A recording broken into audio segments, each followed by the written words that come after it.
The silent war on inflation. Why the 1980s felt so hard for ordinary people. In the early 1980s, the world entered a war. There were no bombs, no tanks, no soldiers marching across borders. Yet millions of ordinary people felt it in their daily lives.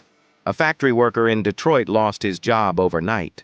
A nurse in Lagos watched food prices double within months.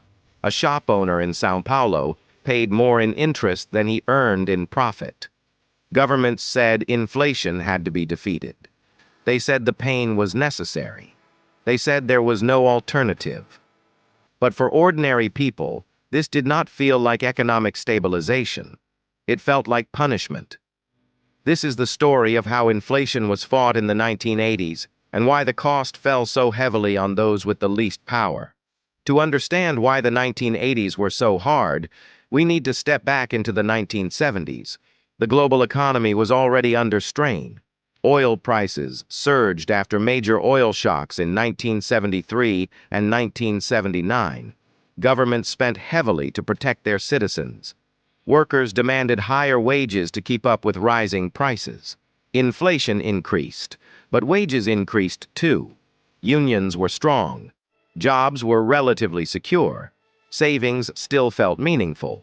Life was not easy, but it felt negotiable. Then a new idea gained power among economists and central bankers. They believed inflation was not something to manage carefully. They believed it had to be crushed. The logic was simple and cold.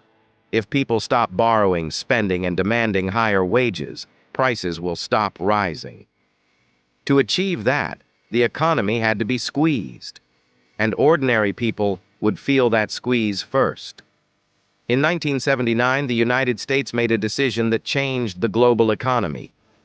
The chairman of the U.S. Federal Reserve, Paul Volcker, raised interest rates aggressively. By the early 1980s, interest rates in the United States exceeded 20%. The goal was clear: create enough pain to break inflation. Inside the United States, the effects were immediate. Factories closed, unemployment surged, farmers lost land. But outside the United States, the impact was far worse. Most international loans were denominated in U.S. dollars. When U.S. interest rates rose, the dollar strengthened. Debt repayments exploded. Countries that had borrowed responsibly in the 1970s suddenly faced impossible bills. Nigeria, Mexico, Brazil, Ghana, Kenya. They did not change their behavior. The rules changed around them. This moment became known as the Volcker shock. To policymakers, it was a victory over inflation. To millions of families, it was economic whiplash. One of the darkest truths of 1980s economic policy is this: unemployment was not just a side effect, it was a tool.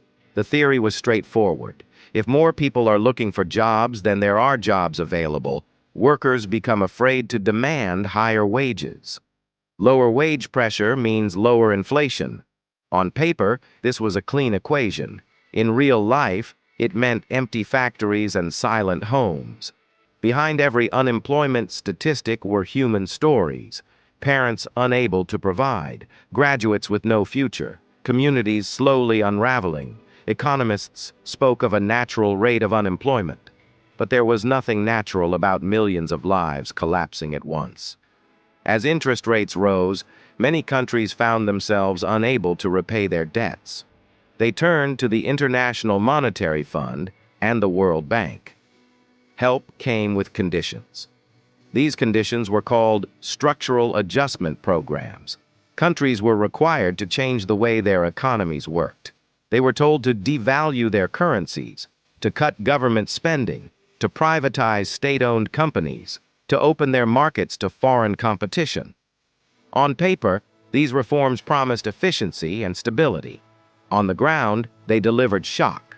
Currency devaluation made food, fuel, and medicine more expensive overnight. Cuts to public spending weakened hospitals, schools, and social services. Privatization led to job losses and higher prices for basic utilities. Trade liberalization exposed local industries to competition they could not survive. These policies were not voted on by ordinary people. They were conditions for survival. In Africa, the 1980s marked a turning point. The state began to retreat from everyday life. Public sector jobs disappeared. Subsidies were removed. Currencies lost value rapidly. People adapted because they had no choice. The informal economy expanded dramatically. Women became traders. Men took any work they could find. Survival replaced stability. Families gathered at night to decide what could be cut next. Meat, school fees, medicine.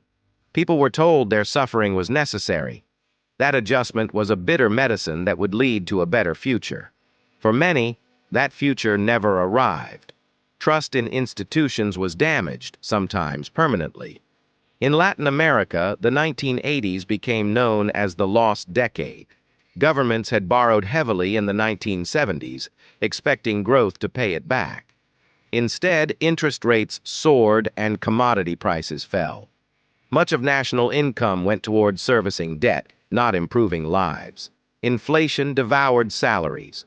People rushed to spend their money the moment they were paid, knowing it would lose value quickly. Middle-class families slipped quietly downward. Children grew up watching dreams shrink year after year. When economists later called it a lost decade, they were not exaggerating.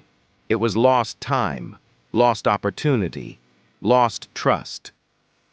The damage of the 1980s was not only economic, it was psychological. Working just as hard while falling further behind creates helplessness. Being told to tighten your belt when you already skip meals creates resentment. Watching distant experts explain your suffering creates distrust. Over time, people stopped believing in promises. Some protested, some withdrew, some simply endured. This was one of the deepest scars of the silent war on inflation. Faith in fairness was broken.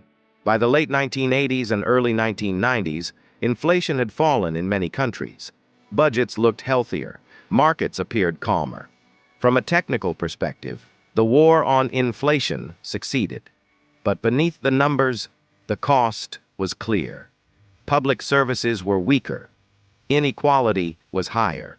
Social safety nets were torn apart. Those who paid the highest price were the ones who had the least say. Today, the language of the 1980s has returned.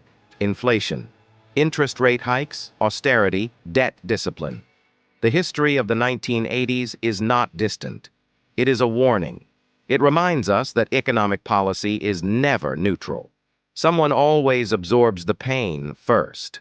And when the human cost is ignored, instability follows. When you hear about inflation or interest rates today, remember this. Behind every policy decision are ordinary lives. History is not just about what happened. It is a mirror, asking whether we will repeat the same choices and expect a different result.